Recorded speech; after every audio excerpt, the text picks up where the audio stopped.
What's up, guys? Movie buff. I'm gonna talk to you about the new shark movie, 47 Meters Down, Unchained or Uncaged or something like that. But this is kind of like the second installment of the first one, which was the same kind of shark survival movie, 47 Meters Down. And this is like the same premise. This is still like another Shark Tale, but it's not with the same people, not with the same situation. Like everything is totally new. Okay, so basically we start off this movie and these girls that are like, basically they're half sisters. And you could tell like the girl's mother has passed away and the dad is kind of like trying to rekindle his relationship with both girls, and they're kind of like in a weird spot. But he makes it to the point where he's like, hey, I'm going to give you guys this, shark tour to go on together, and it'll get you guys closer, hanging out and all this kind of stuff. And so one girl's kind of like in a popular crowd and the other girl's not. And she's got like basically these group of girls that are like giving her a lot of drama and stuff. And the popular girl kind of is like, don't let them get to you, and basically the popular girl's friends want her to kind of ditch this tourist type shark, watch these sharks feed and stuff, and go into like basically like this hidden cove area and stuff. So she's like, no one's ever going to be able to, this is a once in a lifetime deal. And both of these girls' dad is like, he's like this cave, I guess you could call it like an archaeologist. He's like, uncovers these caves and like all these ruins under this water, and everything used to be, on the surface and everything. And he's like preparing for like this excavation. So anyways, of course the girl goes along with the sister and everything, and they go and they basically, are just kind of chilling, just kind of like they're in this like secluded area, and they're at the entrance of the cave or whatever, and they have all the snorkel gear there because the reason this girl knows about this area is because she's kind of like, on this little fling with one of the dad's workers, which is like a younger boy, and he told her about this area and stuff. So you can kind of see it right there in the preview. It's just like this beautiful, like kind of like you're surrounded by vegetation and like jungle and stuff, but they're at the site, so that the entrance to one of the caves is like right where they're at, and they have all the scuba gear. And of course you always have this one annoying girl that's like, as soon as the movie starts, you're like, yep, she's gonna be the problem, she's gonna be the reason why you guys die.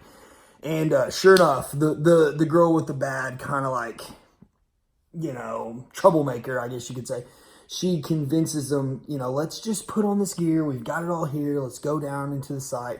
Well, one girl's been down there, but with the guy that, has shown her all this stuff. And she's like, it's pretty amazing. So they got to convince the good girls to go down there and stuff. And so they're down there, and it's super cool. It's like, all these ancient ruins, and it's like this, it's entrance to this temple and stuff. And they're all checking it out and stuff. And you see this little kind of like this little fish or whatever, and he doesn't have any eyes, and he has no color, and it's almost like he's see-through, and you can see his bones and his veins. And apparently, so like it's a cave-dwelling fish. So like when fish are so far underground and underwater where there's no light to reach them, and they don't ever get any sunlight, and they develop, different senses.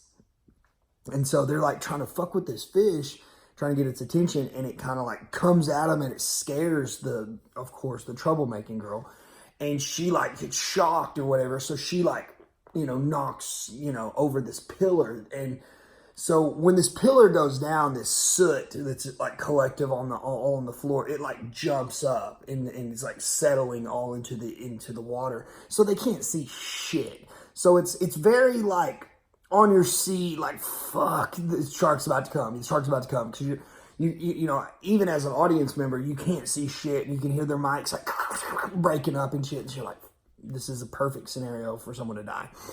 So once they got to like get everybody collectively, they're freaking out about everything, and the pillars are knocked down to these statues and shit, and they're freaking out. And instead of the shark jumping up at you, it's the kid, the guy that the girl was flirting with, that he's down there, but he's farther along on a dig, and I guess he's just like coming back that way. He's like, "What are you guys doing down here? You shouldn't be down here, whatever." And he's like, "Oh, it's the last time I ever show you one of my secret spots, blah, blah, blah." And then all of a sudden, fucking shark takes him out. I mean, like, just quicker than lightning, like, done. And they're like, "What the fuck just happened?" So this guy's, like, head is, like, floating around. So they know shit's getting real. There's a fucking shark down here. We need to get the fuck out of the water. So, fucking, DEFCON 5, head to the fucking, exit or whatever. So they're going, and this fucking shark is, like, basically, like, swimming at them and stuff. And you see the shark, and he's got, like, zombie eyes, because, again, he's been down there so long. He's, been caught in this cave-dwelling thing since they opened this cave up. It allowed him to come through to where they were at. And he's basically like that cave-dwelling fish, he has heightened senses and shit, and he doesn't have any eyes, or it's all gloss. So he like kind of looks like a zombie shark. He's all scarred up and white. He has no color. He's fucking terrifying.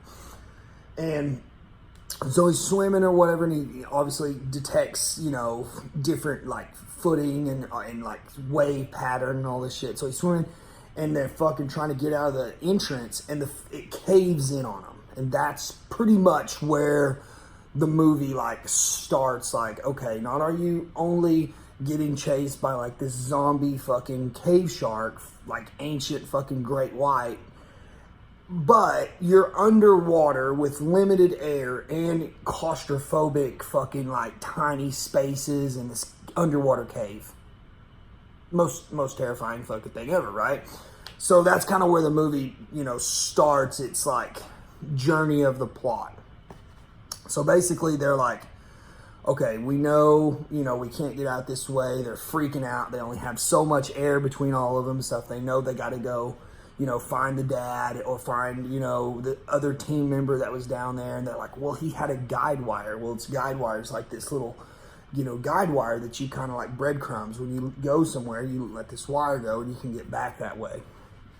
So they know there's a shark, and so they're like, we just have to be like super careful and be quiet, and don't make noise and all this shit. So they're going, and this fucking guide wire is like cut, and then like you got the end of it, and you're fucked. You're fucked. You don't know where you're going. You fucking have no air. Like, you're done. Well, not only that, but when your air's low, it beep beep beep beep beep beep fucking warns you, and of course that fucking warns the shark, and all you see is this fucking shark coming out of the fucking darkness, just this fucking zombie shark, teeth, fucking mouth over, terrifying. Graphics were terrifying. It was pretty decently scary / thriller / survival. I will say this, it's so much better than the first one. Like, the first one was like with Mandy Moore and his other no-name actresses and shit, but you're like, did you forget how to act? Like, what happened? You were in a Walk to Remember. Like, what the fuck did happen to your acting skill? So terrible.